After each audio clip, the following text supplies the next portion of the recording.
Hello guys, it's Dr. DK. Once again, welcome you to my channel with another video. If you are new to this channel, make sure to do like and subscribe the channel for more videos and updates. Today, we'll be talking about breast cancer. All its details, how it is being treated, surgeries are done, medicines used to treat, and how you will know whether you are having breast cancer or just a breast disease. The video is a bit long. Please watch till the end. It's highly informative. Don't skip. Watch till the end. So, let's start. Breast cancer. Cancer that forms in the cells of the breast, and these breast cells begin to grow abnormally. These cells divide more rapidly than healthy cells do and continue to accumulate and forming a lump or a mass. Breast cancer is a major global public health concern for women in the 21st century, and it is the leading cause of cancer in women and leading cause of cancer-related mortality worldwide. Cells may spread, metastasize through breast to lymph node or other part of the body. Then, what are the risk factors for breast cancer? Non-modifiable means which cannot be modified. Female sex, which is 100 times more likely than men. Age, more common in 35 to 75 years of age, and it is rare below 20 years of age. So, increasing age is a strong risk factor. Early menarche, late menopause, highest in whites, then African, then Asian. Hereditary factors like family history, BRCA1 and BRCA2 gene mutation, history of cancers, hormonal factors, and benign breast diseases. So these are the non-modifiable risk factors for the breast cancer.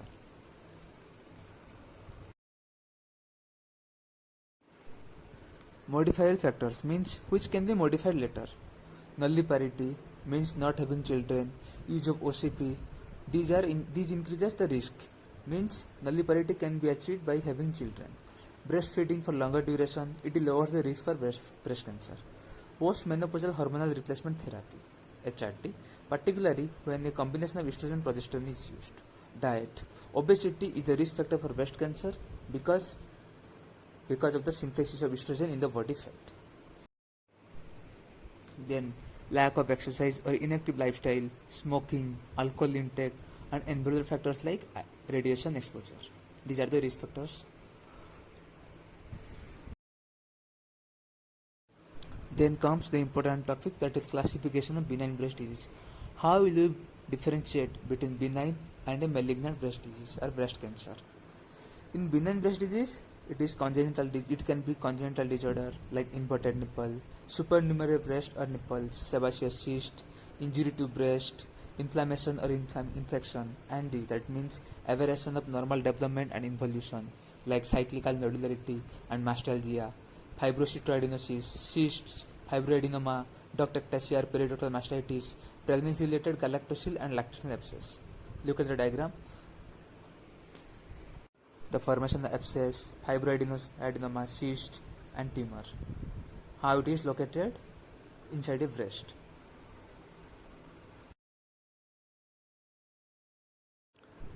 Then comes the classification of breast carcinoma. That means it is a malignant cancer. Two varieties are there, carcinoma in situ and invasive carcinoma. Carcinoma in situ means carcinoma is confined to a particular part and cancer cells do not invade through the basement membrane. The types are LCIS, lobular carcinoma in situ, and DCIS, ductal carcinoma in situ. Then comes the invasive carcinoma, that means cancer cells invade through the basement membrane and featured by lack of architecture and infiltrate into stroma. The classification of invasive carcinoma is by the Food Steward classification, that are Paget's disease in the nipple, invasive ductal carcinoma, which is 85% cases. Varieties are adenocarcinoma, medullary, mucinous, papillary, and tubular carcinoma. Then comes invasive lobular carcinoma, which is of 10% and from rare types. Then comes the important part, that is clinical presentation of the breast cancer. How will you know it is a breast cancer, or how will you appreciate whether it is a breast cancer or anything else, or breast disease? The clinical presentation includes hard lump, which can be painful or painless. The lump in the breast is the most common presentation, and it is the breast tissue in upper outer quadrant. So the location is upper outer quadrant, and typically hard and irregular, but it can be firm. Then comes the nipple retraction. It is centrally retracted and may elevated due to fibrosis. PUD orange of areola and it is more prominent on headrest position. POD orange means the breast will look as a orange peel. Look at the diagram. Then puckering or dimpling of the skin over the breast due to malignancy, the multiple nodules, fixation to the skin and chest wall, and these occurs late.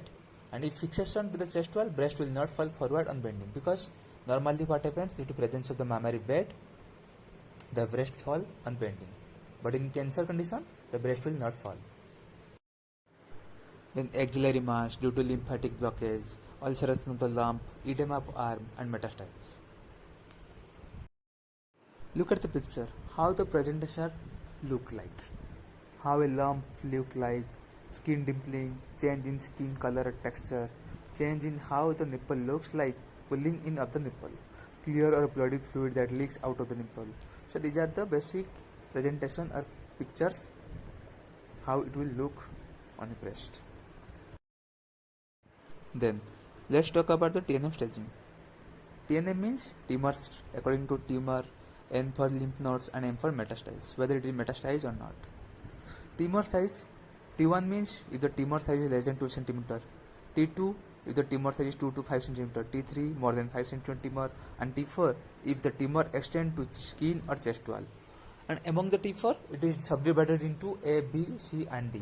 A means extension of the tumor to the chest wall, B means if there is ulceration or formation of nodule or edema, and T4C means both, it includes T4A and T4B, and T4D means inflammatory carcinoma. In lymph nodes, N0 means no lymph node metastasized, N1 means if the lymph nodes are ipsilateral and movable, and mostly the lymph nodes are axillary lymph nodes. In N2, if it is ipsilateral but fixed axillary, and it can be internal mammary or axillary lymph nodes. In N3, if intraclavicular or supraclavicular lymph nodes are present, then it is N3. Among metastases, M0 means no distant metastasis and M1 means distant metastasis present. Look at the lymph nodes, the size and how it is extended from the tumor size. It may or may not be metastasized, the formation of lymph nodes, lymph node enlargement and the formation of tumor. Then how you will investigate a case of breast carcinoma? There is a theory that is triple test. It includes clinical examination, pathological examination and radiological examination.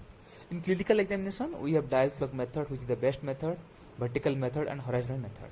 Dial clock method means you will palpate the breast, clinical examination though, so you will palpate the breast clockwise. Then locate the tumor size, locate the lump where it is located according to the clock positions. Pathological examination includes FNSC, fine needle aspiration, cytology, CNB, core needle biopsy, and biopsy ultrasound guided. CNB, core needle biopsy include true cut biopsy, which is the investigation choice, because it analyzes the biological markers like ER, PR, and HER2/neu. In radiology examination, you can do ultrasound or mammography. If the age is less than 40, then ultrasound, and if the age is more than 40, then do mammography. MRI or CT scan you can do. Then the mammography. What is a mammography? It is an X-ray examination of the breast to detect and evaluate any changes in breast. The importance of mammography is it exposes the breast to less radiation as compared to MRI and CT scan.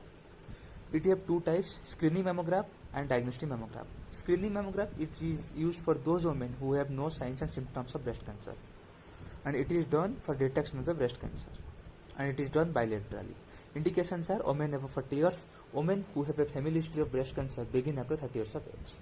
Diagnostic mammography for the women with breast problems like lump or nipple pressure. That means if signs or symptoms of breast cancer present, then we will do a diagnostic mammography.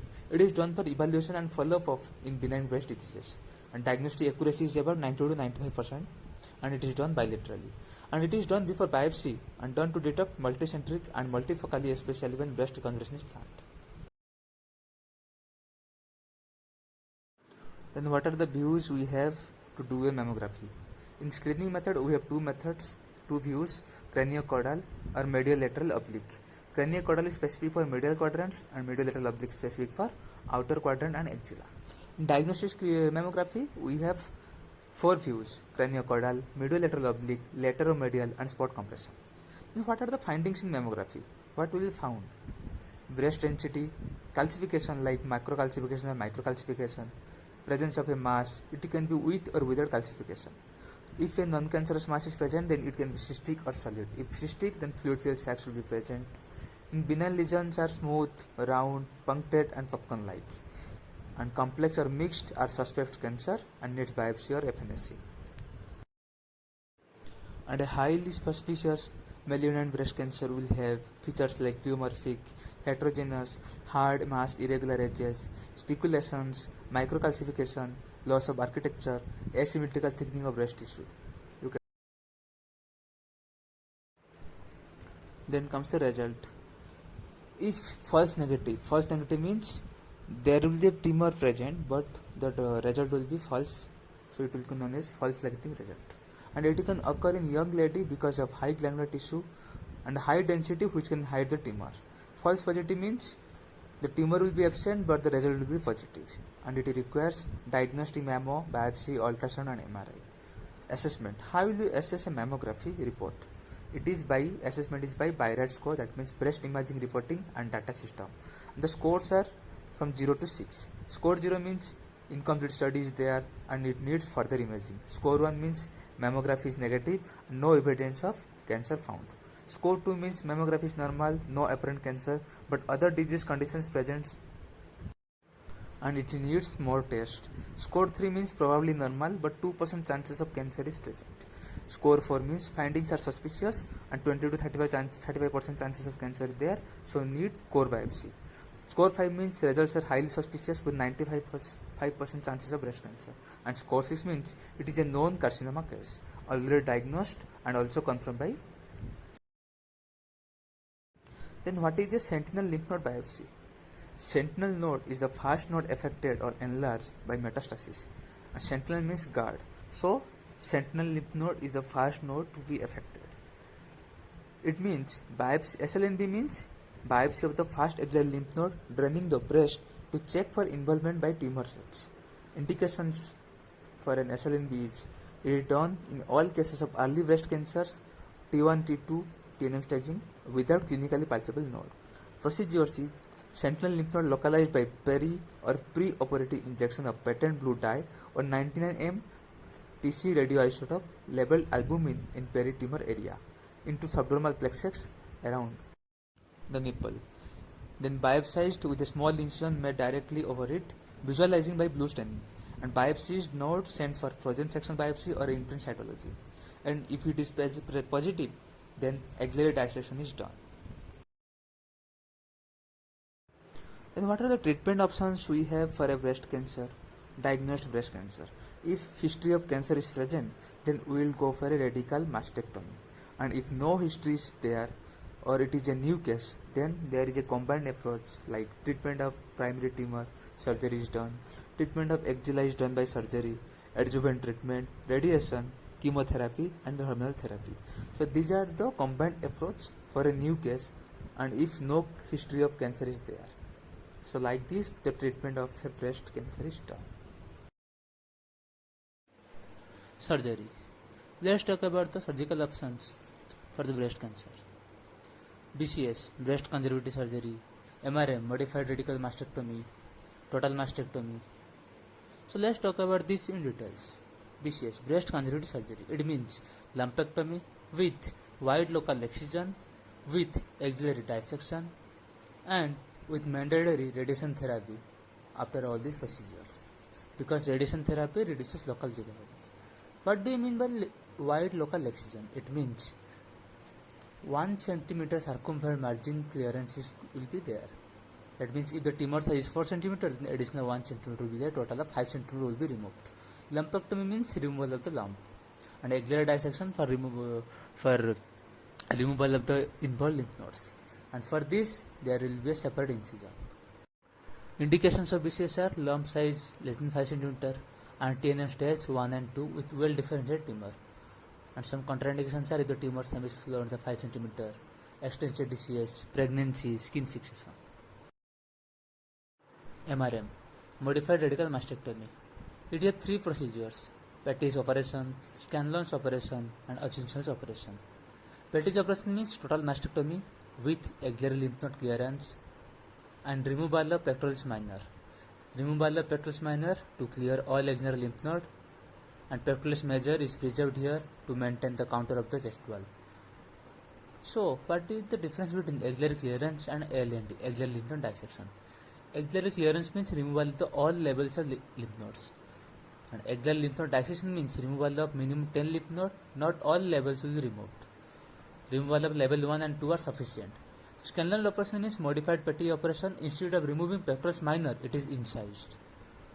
Hutchinson operation, it means total mastectomy with axillary lymph node level 1 and 2 clearance. Incision given are elliptical and Stewart's incision, and 3 important structures are featured like axillary vein, Wells nerve, and cephalic vein. Total mastectomy means removal of the tumor, entire breast, areola, nipple, skin over the breast, and pectoral fascia. This means total mastectomy. The difference between BCS and total mastectomy.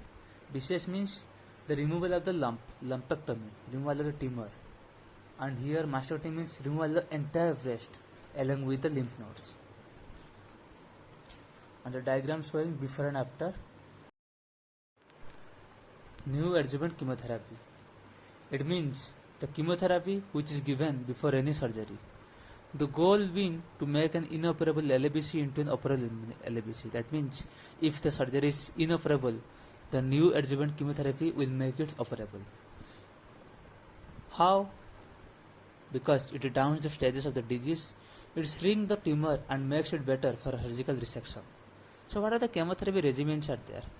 Drugs like adriamycin, cyclophosphamide with paclitaxel or docetaxel.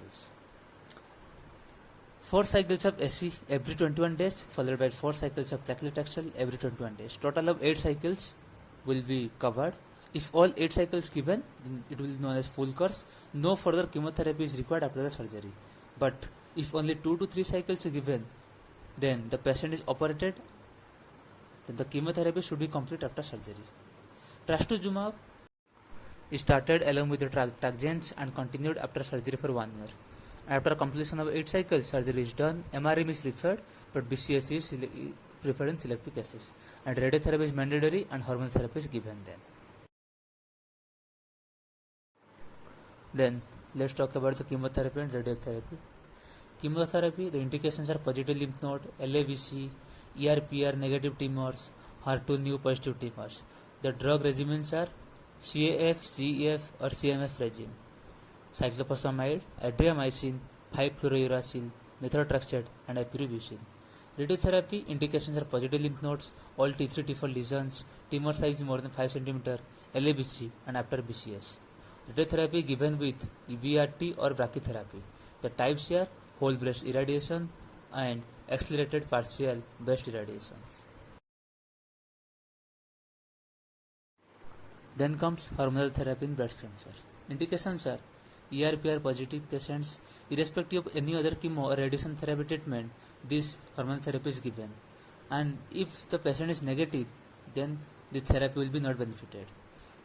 Prophylaxis against carcinoma of opposite breast. If one breast cancer is there, then for prophylaxis of another breast, this hormonal therapy is given. It is useful in metastatic breast cancer and it reduces recurrence rate. Drugs will be in first line drug of choice, tamoxifen, which is an anti-estrogen, and it can be used for both premenopausal and postmenstrual cause. Raloxifene is a selective estrogen receptor modulator. Second line drug, letrozole, which is an aromatase inhibitor and useful in postmenopausal women. Third line drug are progesterone, MPA, medroxyprogesterone acetate.